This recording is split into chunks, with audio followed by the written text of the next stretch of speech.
Hay que entender que esta visita se enmarca dentro de la lógica de cómo se da la relación entre los países y los organismos multilaterales.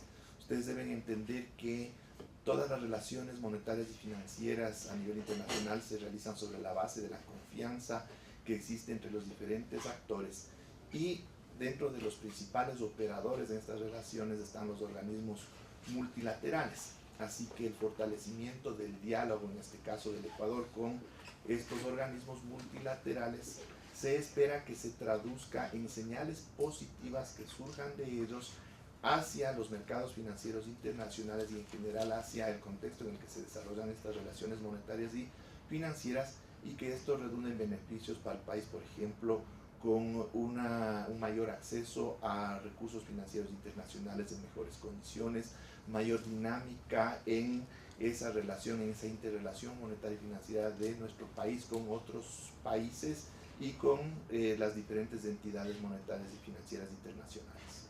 Podemos decir entonces que el Ecuador está buscando un acercamiento con los organismos multilaterales de crédito que en la práctica en estos últimos 10 años del gobierno anterior ha roto prácticamente relaciones del Ecuador.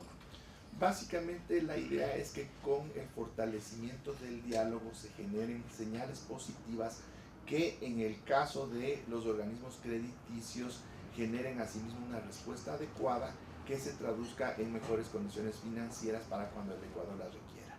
Pero de alguna forma ya se ha avanzado en esto como país. ¿Ustedes ya están viendo la posibilidad de algún tipo de crédito o no todavía?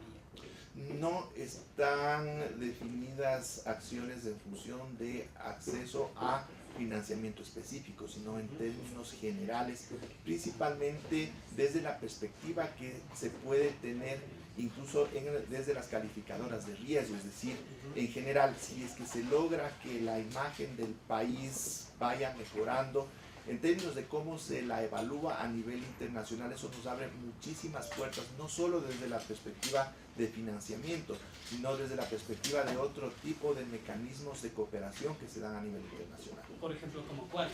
En el caso de asistencia técnica de diversos organismos, en el caso de apertura para relaciones, inclusive en el orden comercial, se van facilitando. ¿Por qué? Porque se genera un clima de confianza en el cual el país es visto como un país que actúa de forma muy seria, que cumple sus compromisos internacionales, y en definitiva la comunidad internacional está dispuesta a hacer más negocios de todo tipo con el Ecuador. Ahora, si hablamos del fondo... Perdón, la calificación, para terminar, ministro, ¿no era muy buena la que tenía el país según lo que usted acaba de mencionar? Simplemente con revisar cómo ha evolucionado el riesgo país a nivel internacional y comparativamente con otros países de la región, nosotros estábamos en una situación de desventaja. Señor ministro, esto quiere decir que este acercamiento, por ejemplo, con el Fondo Monetario Internacional frente a la eventualidad de un crédito que pueda solicitar el Ecuador, ¿esto quiere decir que el Ecuador está dispuesto a aplicar programas económicos contra la entrega de recursos del Fondo Monetario Internacional, por ejemplo? Hay que entender que los recursos que entrega el Fondo Monetario Internacional están considerados como una última instancia cuando ya las economías no tienen facilidad de acceso a otro tipo de recursos y tienen complicaciones en su manejo económico interno. Ese no es el caso de ninguna manera para el Ecuador. En este momento el gobierno nacional, sus autoridades y las condiciones de la economía nos permiten que nosotros podamos formular nuestro programa económico soberano, siempre con seriedad y responsabilidad, situación que ha sido reconocida por el Fondo Monetario Internacional y otros organismos multilaterales, y ha sido valorada esta posición del Ecuador como positiva. Inclusive en los organismos internacionales me han manifestado que el Ecuador es quien define, y ellos lo ven así, quien define hasta dónde se dan los espacios de cooperación y de interrelación con los organismos internacionales. Es decir, hay un respeto total a esa soberanía en el manejo de la economía ecuatoriana. Ahora, señor ministro, el Ecuador y usted concretamente como el ministro de Economía y Finanzas, ¿tiene previsto en el corto o mediano plazo acudir a esos organismos internacionales, no sé, quizá para financiar el déficit del próximo año, por ejemplo? Bueno, el Ecuador mantiene cartera con estos organismos internacionales, una cartera importante con el Banco Interamericano de Desarrollo, con el Banco Mundial, entre los más importantes, y con señales positivas que surjan de este acercamiento, las posibilidades de acceso a mayor financiamiento se van a ampliar, y es un financiamiento en condiciones muy adecuadas al que podría acceder y recibir el Ecuador. Vamos a dejar de endeudarnos con China y vamos a buscar endeudarnos con los multilaterales.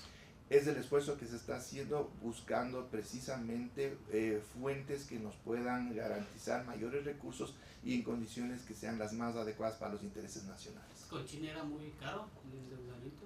Son créditos que tienen unas tasas de interés que están por encima de las que se puede conseguir con otros organismos, en este caso los multilaterales. ¿En cifras cuáles, por ejemplo? ¿China cuánto y cuánto con nosotros?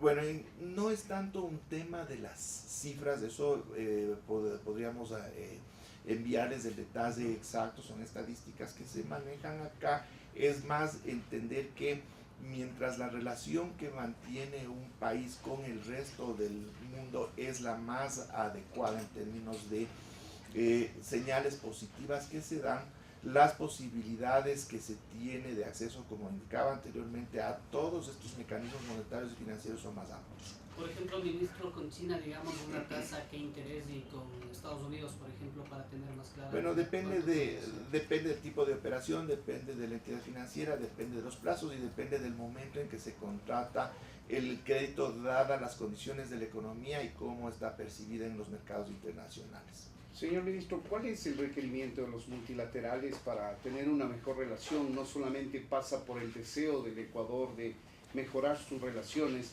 sino también con resultados en cifras positivos. Por ejemplo, me puedo imaginar bajar el nivel de endeudamiento o qué sé yo, hacer programas de desarrollo social. ¿Cuáles son los requerimientos de los multilaterales? Los multilaterales no hacen requerimientos, los multilaterales lo que hacen es evaluar no solo el estado de la economía, sino cómo se da su manejo.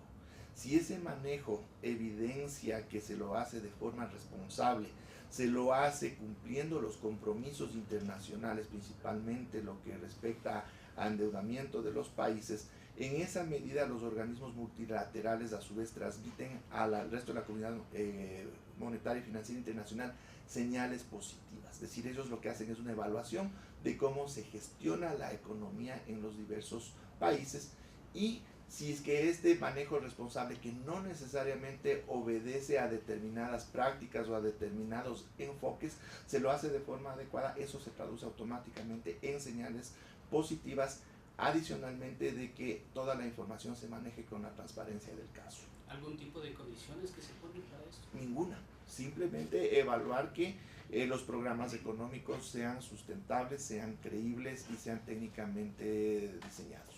Señor ministro, hablemos un poco del trabajo que seguramente está adelantando usted con su equipo para la presentación de la Proforma Presupuestaria 2018.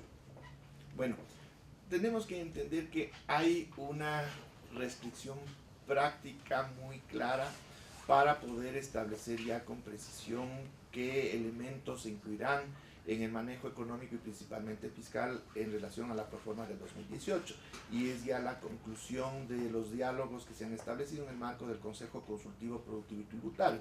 Como ustedes conocen, existe una diversidad de planteamientos desde el sector privado que van desde propuestas que tienen incidencia tributaria hasta otras de otras características. Así que luego de que se desarrolle todo el proceso que estuvo definido para el Consejo Consultivo Productivo y Tributario, en el que el Comité Técnico evaluará estas propuestas y luego se remitirán al Presidente de la República para que por último la máxima autoridad del país defina qué es lo que se implementa, solo ahí nosotros podemos terminar de calibrar cuáles serán las siguientes acciones y cómo se va a manejar esto dentro del presupuesto general. De los que se han mencionado, ¿cuáles serían aplicables y cuáles no? Bueno, eso es lo que está por definirse, es decir, el comité técnico estaría recién haciendo la evaluación en estos siguientes días y luego se tomarán las decisiones sobre la base de los análisis de los impactos que tendría en términos de favorecer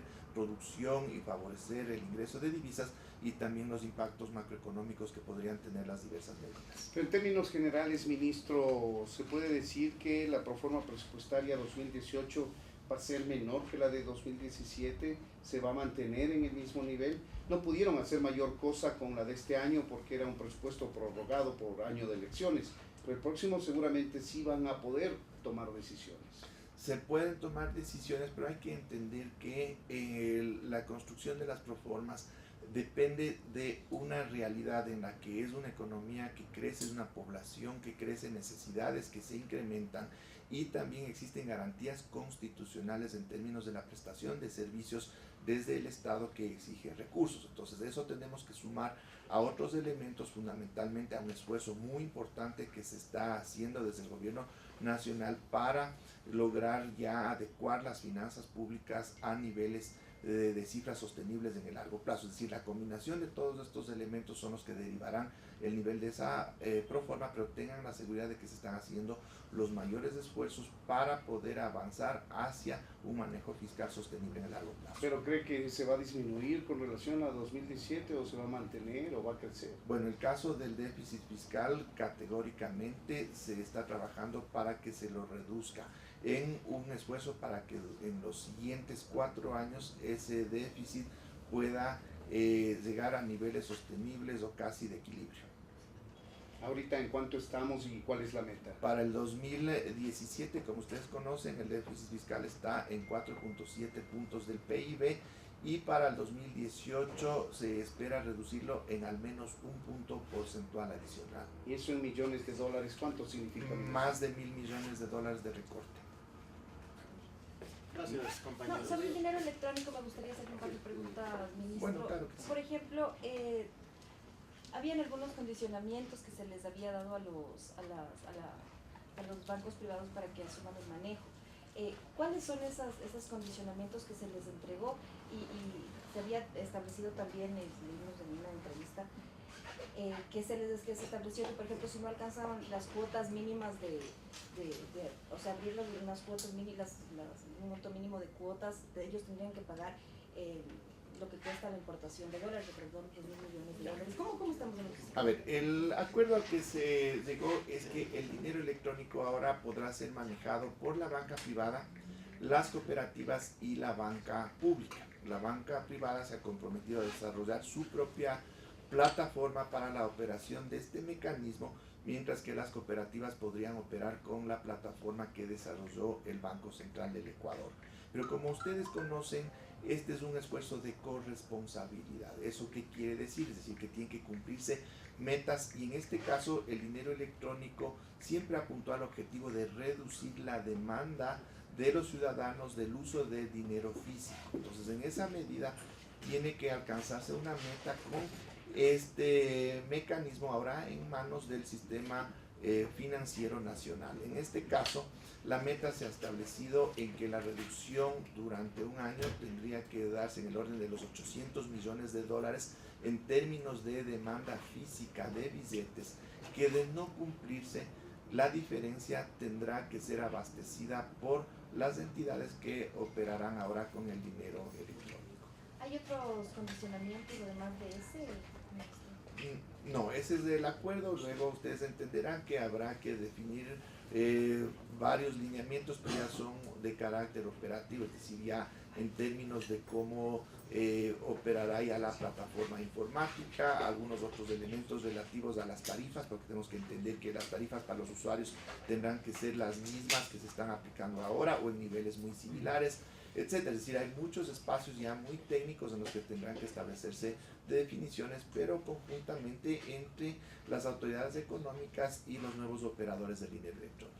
Hoy el presidente Moreno se va a reunir con el Consorcio de las Américas. ¿Cuál es la expectativa en el tema de atraer inversión? ¿Qué es lo que están ofreciendo? ¿La seguridad jurídica para las empresas internacionales? ¿Cómo está un poco eso, ministro? Bueno, estos esfuerzos del presidente de la República se inscriben en esta línea de transmitir señales positivas de un manejo no solo económico, sino un manejo general de la conducción del país en términos de seriedad y responsabilidad para también generar condiciones adecuadas en términos de percepción de que el Ecuador es un lugar en el que la inversión extranjera puede asentarse sin ningún problema y sin ningún riesgo. Ya, pero más o menos Ecuador, ¿cuánto desea traer para este año en total de inversiones? Bueno, eso no es algo que se establece de forma cuantitativa, es decir, se generan las condiciones y luego se realiza el trabajo para poder lograr que esas inversiones se puedan cristalizar, pero la idea es ya sentar las bases para que el Ecuador se vuelva como un foco de atracción de inversión extranjera a nivel internacional. Muchas gracias. Ministro, ¿qué va a pasar con las cuentas abiertas del banco, en el Banco Central, las cuentas de dinero electrónico? Bueno, esos son los detalles operativos que tendrán que resolverse ya entre las autoridades económicas y los nuevos operadores de dinero electrónico. Pero se sabe que se van a perder. Es que No, eso tendrá que transferirse, se establecerán los mecanismos, tendrá que transferirse a los nuevos operadores. Hay una alianza estratégica también con el sector privado, ellos van a ser parte, lo ha dicho el gobierno de Lenín Moreno, que ellos son parte fundamental para la reactivación del tema económico. Con ellos también se está trabajando el tema del dinero electrónico, alianzas tal vez estratégicas. Bueno, el dinero electrónico es un mecanismo de pago que opera a través de entidades financieras, así que su operación se limita a que sea manejada desde entidades financieras públicas y privadas. Muchas gracias, Muchas gracias. compañeros, por su presencia.